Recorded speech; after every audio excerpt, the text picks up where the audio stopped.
Island lawmakers have proposed a bill that would require residents 16 and older to be vaccinated, and those who don't comply will have to pay penalties, and employers would be fined as well. And joining us to talk about this is Rhode Island House Republican Blake Filippi. Blake, welcome. Thank you for having me, Stella. Tell us about this bill and why now? And didn't two senators who actually put their names on it have now pulled their names? They have. I don't know why now. It doesn't really make sense. It's just horrible policy. It requires someone who is unvaccinated to pay double the income tax, pay a $50 a month fine, and then any employer who employs one of these individuals will suffer a $5,000 a month per employee fine. So you won't have any money to pay those double taxes. It's a punitive bill. It takes away bodily autonomy. And it is just a horrible idea, which elevates, I think, government over individual freedom. What about the two senators who actually now pulled their names? Are they starting to feel the heat? Maybe, that it's not popular? I think when they pulled their names off, they said they really weren't familiar with the proposal when they had put their name on it. I think that's equally as problematic. But there's definitely a lot of heat out here. This great advocate here in this state, Lori Barrett, first saw this bill when it went in, and she kind of sounded the alarm. And parents all over this state and people who believe in individual liberty have stood up and said that this is unacceptable. And I do want to say that when people show you who they are, you should believe them. Mm-hmm. And in this case, people I think on the progressive left are showing who they really are and what their governing philosophy is. And we all should take heed and understand who they are. Blake, doesn't Rhode Island actually have a high vaccination rate, and finding people, who would that hurt the most? Members of the minority communities, it would hurt the most. I think our Black and Latino vaccination rates are somewhere around 65%. White people, it's over 90%. So this is targeting people who are economically disadvantaged. And I don't understand the rationale. I really don't. There's not much logic in this.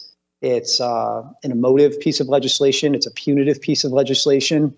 And it sets us back. And I'm happy to be here to defend my state, to say this really isn't what this state is. This has gotten a lot of national attention. Mm-hmm. It's not supported in this state. It's being roundly rejected. We have a wonderful, wonderful place here. It's a beautiful, beautiful state. We could be in an amazing place if we make the right decisions in the next 10 years. And this just sets us back. And I'm happy to be here to defend my home. Rhode Island is definitely beautiful. I've been there. It's gorgeous. Blake, Fauci came out this week on PBS saying the U.S. is out of the pandemic stage. In Rhode Island, everything is open, no masks. Why can't they just let go of control? Well, that's a great question, because we technically are still in a state of emergency. Mm-hmm. We're going to ball games. We're going to massive inside gatherings with thousands of people. But because we're in a state of emergency, the executive branch has immense power, power to legislate via executive order. And they don't want to give that up. They don't like having to go through the legislative process, a process which the public can be involved in, where the representatives and senators who are close to the people, who their constituents have their cell phone numbers, can leverage that and affect policy. They'd rather just run things through executive fiat. And so, if you know history, then you know that government, once it acquires power, it's reticent to give it back.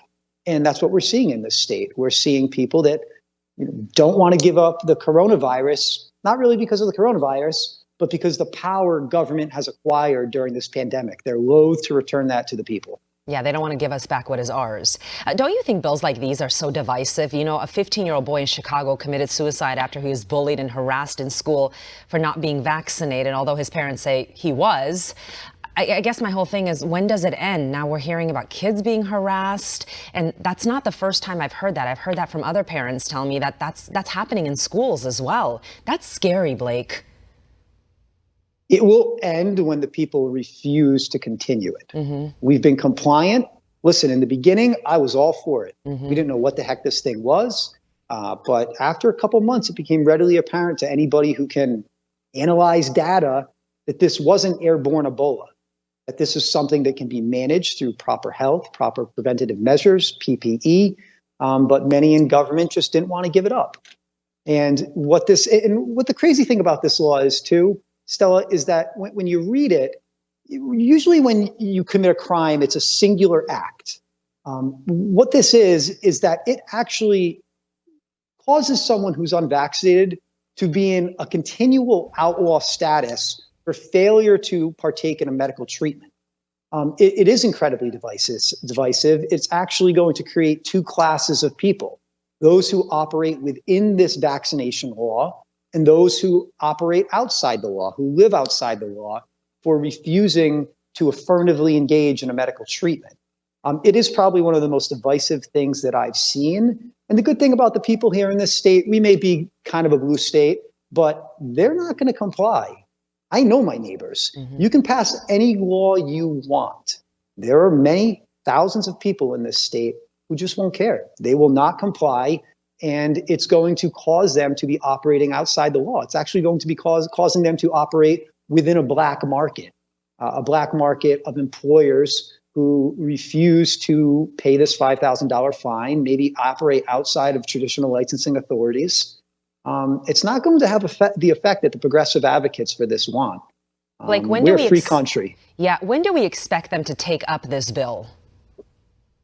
I mean, there's going to be a hearing on it, and I'll tell you, Stella, I think this bill is dead on arrival.